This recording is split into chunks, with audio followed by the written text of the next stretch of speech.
Chapter 4. The Motor Car's Spell. Once the horse was harnessed, they set off, all talking at once. It was a golden afternoon. The smell of the dust they kicked up was rich and satisfying. Out of thick orchards on either side of them, birds whistled to them cheerily, and rabbits, sitting at their front doors in the bushes, held up their forepaws and said, "Oh my! Oh my! Oh my!" Late in the evening, tired and happy, they drew up to a remote field, turned the horse loose to graze, and ate their simple supper sitting on the grass. Toad talked about all he was going to do in the days to come, while stars grew fuller and larger all around them. A yellow moon appeared suddenly and silently, from nowhere in particular, came to keep them company and listen to their talk. At last they turned into their little bunks in the cart. After so much open air and excitement, the toad slept very soundly, and no amount of shaking could rouse him out of bed the next morning. So the rat saw to the horse and lit a fire, while the mole trudged off to the nearest village for milk and eggs, which the toad had of course forgotten. The hard work had all been done, and the two animals were resting by the time Toad appeared on the scene, fresh and relaxed. He remarked what a pleasant, easy life it was they were all leading now, after leaving the cares and worries and fatigues of housekeeping at home. They had a pleasant ramble that day. It was not until afternoon that they came out on the high road, and there disaster sprang out on them. They were strolling along easily. The mole was by the horse's head, talking to him, since the horse had complained that he was being frightfully left out of it.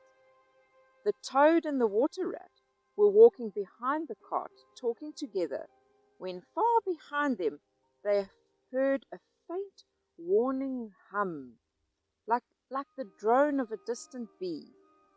Glancing back, they saw a cloud of dust with a dark center of energy.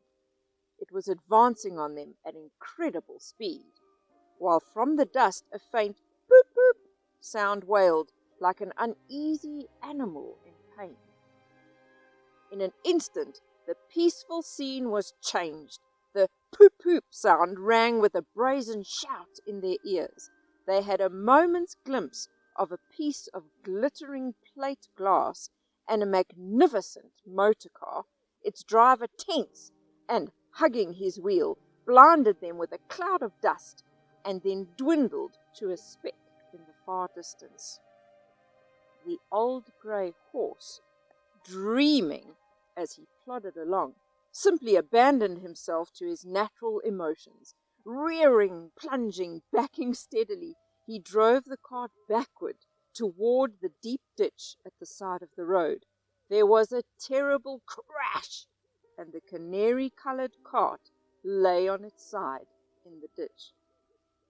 The rat danced up and down in the road in anger. "You villains!" he shouted, shaking both fists. "You scoundrels! You road hogs! I'll have the law after you! I'll report you!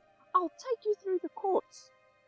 Toad sat straight down in the middle of the dusty road, his legs stretched out before him, and stared in the direction of the disappearing motor car. His breath was short, his face wore a satisfied expression, and at intervals he faintly murmured, "Poop poop."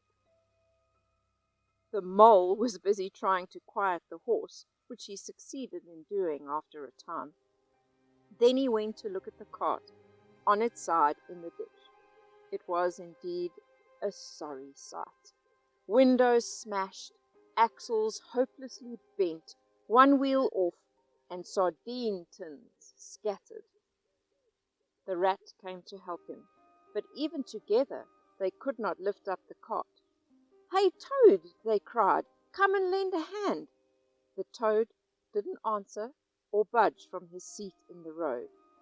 Rat and Mole found him in a sort of a trance, a happy smile on his face, his eyes still fixed on the dusty trail of their destroyer. He was still heard to whisper, "Poop, poop." "What are we to do with him?" asked the Mole of the Water Rat. "Nothing at all," replied the Rat firmly. "He has got a new craze, and it always takes him this way in its first stage. He'll continue like that for days now, like an animal walking in a happy dream. He will be quite useless for practical purposes. Never mind him." The Rat knotted the horse's reins over his back and took him by the head, carrying the bird cage that had fallen from the cart in his other hand. "Come on," he said grimly to the Mole. "It's 5 or 6 miles to the nearest town, and we shall just have to walk." They had not gone very far on their way, however, when there was a pattering of feet behind them, and Toad caught up and thrust a paw inside the elbow of each of them. "Now look here, Toad," said the Rat sharply. "As soon as we get to the town, you'll have to go to the police station and lodge a complaint against it, and then you'll have to arrange for the cart to be picked up and fixed." "Police station? Complaint?" murmured Toad dreamily. "Me complain of that beautiful, that heavenly vision? Fix the cart? I'm done with carts forever. Oh, Ratty, you can't think how thankful I am to you for coming on this trip. I wouldn't have gone without you, and I might never have seen that swan, that sunbeam, that thunderbolt." The Rat turned from him in despair. "You see," he said to the Mole, addressing him across Toad's head, "he's quite hopeless. I give it up. When we get to town, we'll go to the railway station, and with any luck we may pick up a train that will get us back to the river bank tonight. And if you ever catch me going along with this crazy animal again," he snorted. The following evening, Mole was sitting on the bank fishing when the Rat came strolling along to find him. "Heard the news?" he said. "There's nothing else being talked about all along the river bank. Toad went up to town on an early train this morning. He has ordered a very large and very expensive motor car."